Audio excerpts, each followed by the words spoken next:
আসসালামু আলাইকুম রহমতুল্লাহি ওয়াবারাকাতুহ। 1 মিনিট মাদ্রাসা ইউটিউব চ্যানেলে সম্মানিত দিনী ভাই বোনেরা, আশা করি আল্লাহ তাআলার অশেষ রহমতে আপনারা ভালো আছেন, সুস্থ আছেন। আলহামদুলিল্লাহ অত্যন্ত ফজিলতপূর্ণ একটি মাস, মুহররম মাস আমরা পেয়েছি। আল্লাহ তাআলার কাছে শুকরিয়া জ্ঞাপন করছি। আগামীকাল অর্থাৎ আজকে রাতে যায় সকালে বা ভোরে যে নামাজ আমরা আদায় করব, ফজরের নামাজের পরে আমরা এই 3 মিনিটের একটি ছোট্ট আমল করব। আল্লাহ তাআলার কাছে মাত্র 11 বার একটি দোয়া পড়ে আমাদের মনের আশাগুলো বলবো। রব্বুল আলামিন চাহে তো প্রথম মুহররম মাসের প্রথম দিনেই আমরা এই আমলটি ফজরের ফরজ নামাজ আদায় করার পরে যদি নিয়ম মেনে করতে পারি, রব্বুল আলামিন ইনশাল্লাহ এই মুহররম মাসের প্রথম দিনের ওসিলায় আমাদের মনে নেক আশা ইনশাল্লাহ পূরণ করে দেবেন। নিয়ম মেনে আমলটি করবেন, তার জন্য ভিডিওটি সম্পূর্ণ দেখুন। আরবি বর্ষপঞ্জির প্রথম মাস হলো মুহররম মাস। এটি একটি বরকতময় মাস দিনী ভাই বোনেরা। আরবি 12 মাসের মধ্যে আল্লাহ রব্বুল আলামিন 4টি মাসকে পবিত্র বলে ঘোষণা করেছেন। তার মধ্যে অন্যতম হলো এই মুহররম মাস। সুবহানাল্লাহ। পবিত্র কোরআনে সূরা তাওবার 36তম আয়াতে আল্লাহ তাআলা বলেন, আকাশমণ্ডলী ও পৃথিবী সৃষ্টির দিন থেকে আল্লাহর বিধানে আল্লাহর কাছে নিশ্চয়ই মাস সময়ের সংখ্যা হলো 12 মাস। এর মধ্যে 4টি মাস হলো নিষিদ্ধ বা পবিত্র।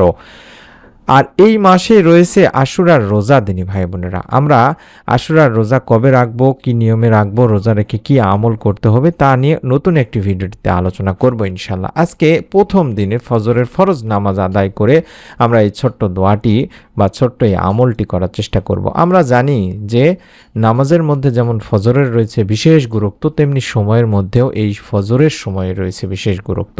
তাই তো পবিত্র কোরআনুল কারিমে রব্বুল আলামিন আল্লাহ তাআলা ফজর নামে একটি স্বতন্ত্র সূরা নাজিল করেছেন। সুবহানাল্লাহ। আর ওই সূরার শুরুতেই মহান রব্বুল আলামিন আল্লাহ তাআলা ইরশাদ করেছেন শপথ ফজরের। সূরা ফজর প্রথম আয়াতে বলা হয়েছে।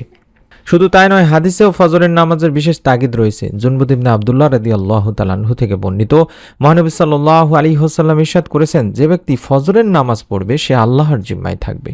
মুসলিম শরীফের সহিহ হাদিস। অন্য হাদিসে ফজরের নামাজ আদায়কারীকে জান্নাতে মানুষ হিসেবে আখ্যায়িত করা হয়েছে। সুবহানাল্লাহ।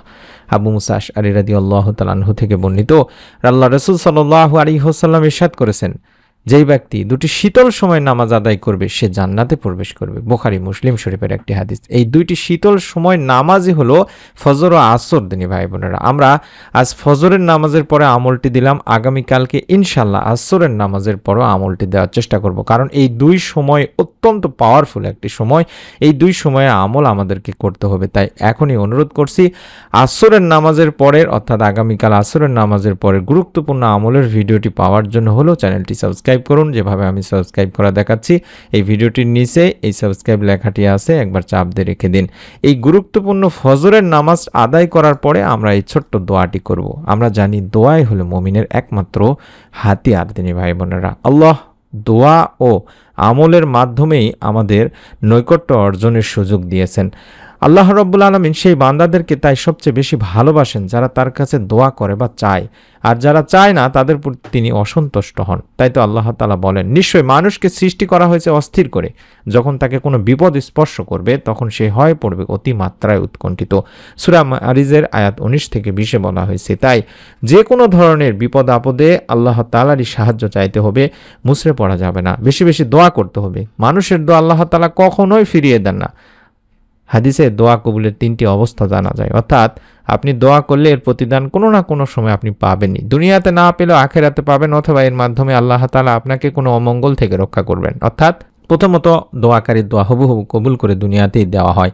দ্বিতীয়ত তার দোয়ার প্রতিদান পরকালের জন্য সংরক্ষণ করা হয়। এবং 3 নম্বর, দোয়ার মাধ্যমে তার অনুরূপ কোনো অমঙ্গলকে তার থেকে দূরে রাখা হয়। এই 3টার মধ্যে যে কোনো একটি আপনি পাবেনই পাবেন। তাই তো আল্লাহ রাসূল সাল্লাল্লাহু আলাইহি সাল্লাম দোয়া বেশি করতে বলেছেন, এবং দোয়াকেই মুমিনের হাতিয়ার বলা হয়েছে, এবং দোয়ার মাধ্যমে ভাগ্য পরিবর্তন হয়ে যেতে পারে, মনের নেক আশা পূরণের জন্য। তাই আমরা একটি ছোট্ট দোয়া করব, যেই দোয়ার মাধ্যমে আল্লাহকে ডাকলে আল্লাহ তাআলা দোয়া কবুল করেন।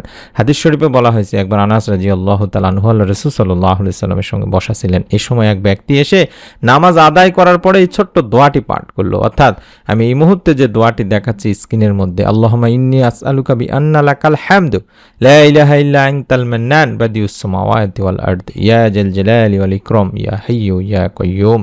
কতবার পড়বেন, কিভাবে পড়বেন, নিয়মটি কিছুক্ষণের মধ্যে শিখিয়ে দিচ্ছি ইনশাআল্লাহ। আপনারা সংগ্রহ করুন অথবা কিছুক্ষণ পরে আবারও দোয়াটি দেখাবো।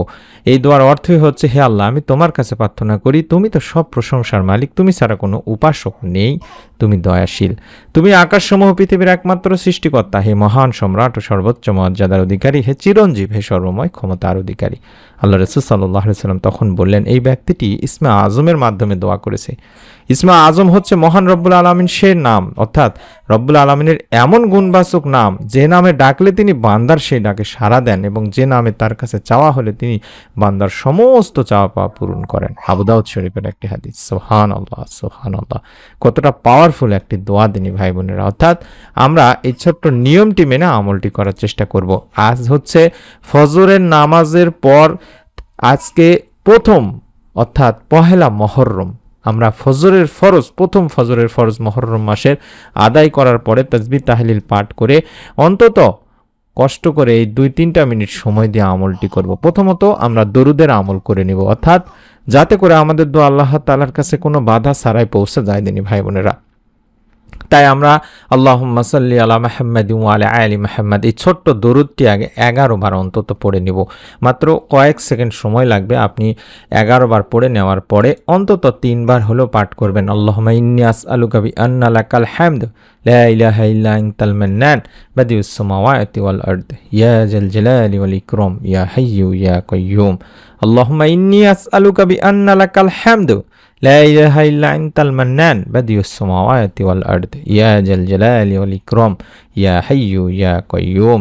এভাবে 3 বার পড়বেন। আমি আবারও বলে দিচ্ছি, আল্লাহুম্মা ইন্নী আসআলুকা বিআন্না লাকাল হামদু লা ইলাহা ইল্লা আনতাল মান্নান বাদিউস সামাওয়াতি ওয়াল আরদ ইয়া জাল জালালি ওয়াল ইকরাম ইয়া হাইয়্যু ইয়া কাইয়্যুম। এভাবে 3 বার পড়ার পরে দুখানা হাত তুলে আল্লাহ তাআলার কাছে দোয়া করবেন এবং বলবেন, ইয়া আল্লাহ, মহররম মাসের প্রথম ফজরের ফরজ নামাজের পরে আজকে আমি আপনার কাছে দুখানা হাত তুলে আমার মনে নেক আশাগুলো চাচ্ছি। এই মহররম মাসের ওসিলায়, প্রথম দিনের ওসিলায়, ফজরের ফরজ নামাজের পরে আমলের ওসিলায় হলে তুমি আমার মনে নেক আশা পূরণ করে দাও। দরুদের আমলের ওসিলায় হলেও মনের নেক আশা পূরণ করে দাও।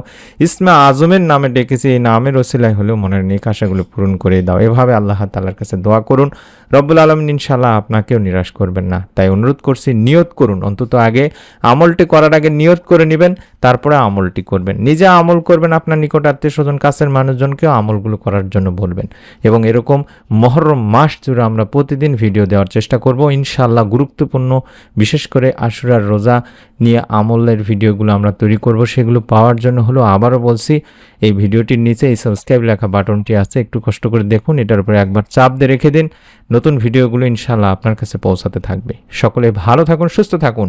মহান রব আল্লাহ তাআলা এই আমলের ওসিলায় আপনার মনের নেক আশা পূরণের সুসংবাদ অতি দ্রুত দান করুন। আমিন। আসসালামু আলাইকুম ওয়া রাহমাতুল্লাহি ওয়া বারাকাতুহু।